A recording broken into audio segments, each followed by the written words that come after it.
નમસ્કાર મિત્રો અને વડીલો, તમારું બધાનું ગુજરાતી સ્ટોરી ચેનલમાં સ્વાગત કરું છું. એક વકીલ સાહેબે પોતાના દીકરાનો સંબંધ નક્કી કર્યો, પણ થોડા સમય પછી સંબંધ તોડ્યો.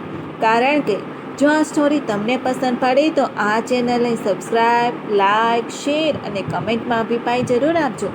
બાજુમાં રહેલ બેલ આઇકનને જરૂર ઓન કરજો, જેથી તમને આવી અવનવી સ્ટોરી સૌથી પહેલાં મળે. વકીલ સાહેબ, જેમનો અનુભવ કાયદાની કિતાબો પૂરતો સીમિત ન હતો, પણ જીવનના અદાલત ગૃહમાં પણ જેમની નજર પારખી હતી, તેમણે પોતાના વહાલ સોયા દીકરા માટે એક કન્યા પસંદ કરી. વાતચીત થઈ, રિશ્તો નક્કી થયા, મનમાં આનંદ હતો, નવા સંબંધો બંધવાની ખુશી હતી. થોડા દિવસો બાદ વકીલ સાહેબ ભાવિ સંબંધીના ઘરે પહેલીવાર ગયા. ગૃહ પ્રવેશ કરતાં જ એમની નજર રસોડા તરફ ગઈ. ભાવિ સમધણ એટલે કે કન્યાની માતા રસોઈ બનવામાં વ્યસ્ત હતા.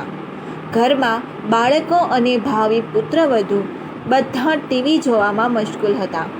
વકીલ સાહેબે ચા પીધી, સામાન્ય ખબર અંતર પૂછ્યા અને વિદાય લીધી. એમની આંખોએ જે જોયું તે મનમાં ક્યાંક સચવાઈ ગયું.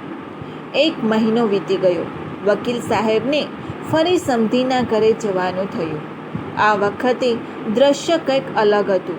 ભાવિ સમધણ ઘર સાફ કરી રહ્યા હતા, ઝાડુ લગાવી રહ્યા હતા, બાળકો ભણવામાં ધ્યાન આપી રહ્યા હતા અને ભાવિ પુત્રવધુ એ આરામથી સૂઈ રહી હતી. વકીલ સાહેબે પ્રેમથી ભોજન લીધું. ભોજન સ્વાદિષ્ટ હતું, પણ એમના મનમાં કંઈક ચાલી રહ્યું હતું. તેઓ ચૂપચાપ ઊભા થયા અને આભાર માનીને પાછા ફર્યા. વળી થોડા દિવસો બાદ કોઈ કામના બહાને વકીલ સાહેબને ત્રીજી વાર સમધીના ઘરે જવાનું થયું.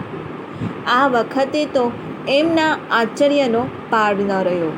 ભાવિ સમધણ વાસણ માંજી રહ્યા હતા, હાથ પાણીમાં હતા. બાળકો ફરીથી ટીવીની દુનિયામાં ખોવાયેલા હતા અને ભાવિ પુત્રવધુ એ પોતાના હાથના નખ પર નેલ પેન્ટ લગાવવામાં વ્યસ્ત હતી, જાણે દુનિયાની કોઈ ચિંતા જ ન હોય. ઘરે આવીને વકીલ સાહેબે ઊંડો વિચાર કર્યો, મન મંથન કરતું રહ્યું.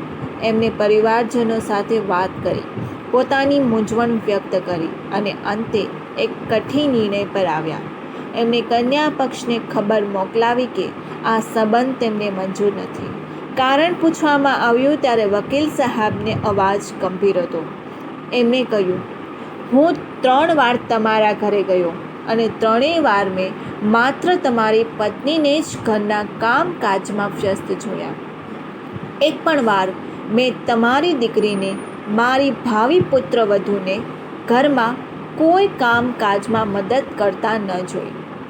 જે દીકરી પોતાની સગી માને સતત કામમાં ડૂબેલી જોઈને પણ એમની મદદ કરવાનું ન વિચારે, જે જુવાન વયની હોવા છતાં પોતાની વૃદ્ધ થતી માનો હાથ બટાવવાનું જુનૂન ન રાખે, એ આવતીકાલે બીજાના ઘર અને બીજાના પરિવાર વિશે શું વિચારશે?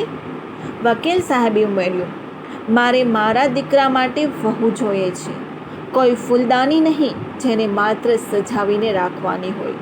મારે એવી દીકરી જોઈએ છે જે આવતીકાલે આ ઘરમાં ભળી જાય, જવાબદારી ઉઠાવે અને પરિવારનો આધાર બને. એમણે સમાજને એક દર્પણ બતાવતા કહ્યું, માટે જ દરેક માતા પિતાએ આ નાની નાની બાબતો પર ધ્યાન આપવું જોઈએ. દીકરી ભલે ગમે તેટલી લાડકી હોય, પણ તેને ઘરના કામકાજ અવશ્ય શીખવવા જોઈએ.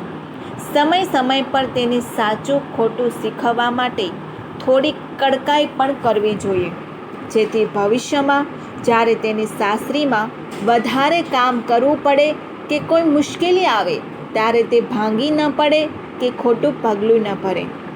આપણા ઘરે દીકરી જન્મે છે, આપણી જવાબદારી એ દીકરીને વહુ બનાવવાની છે.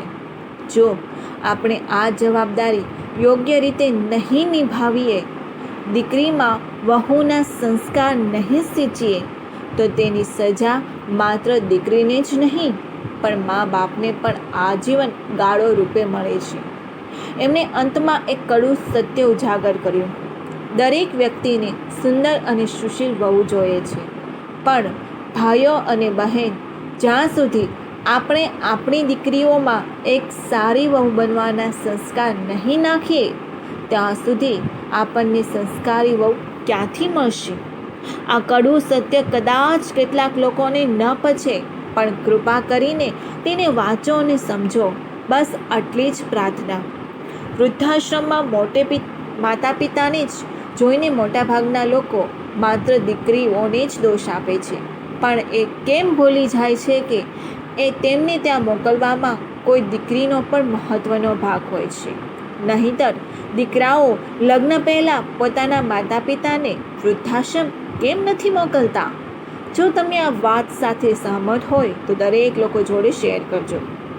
આવી સ્ટોરી સાંભળવા માટે આ ચેનલને સબસ્ક્રાઈબ અને તમારા મિત્રો જોડે શેર જરૂર કરજો. સાંભળવા માટે તમારા બધાનો ખૂબ ખૂબ આભાર વ્યક્ત કરું છું.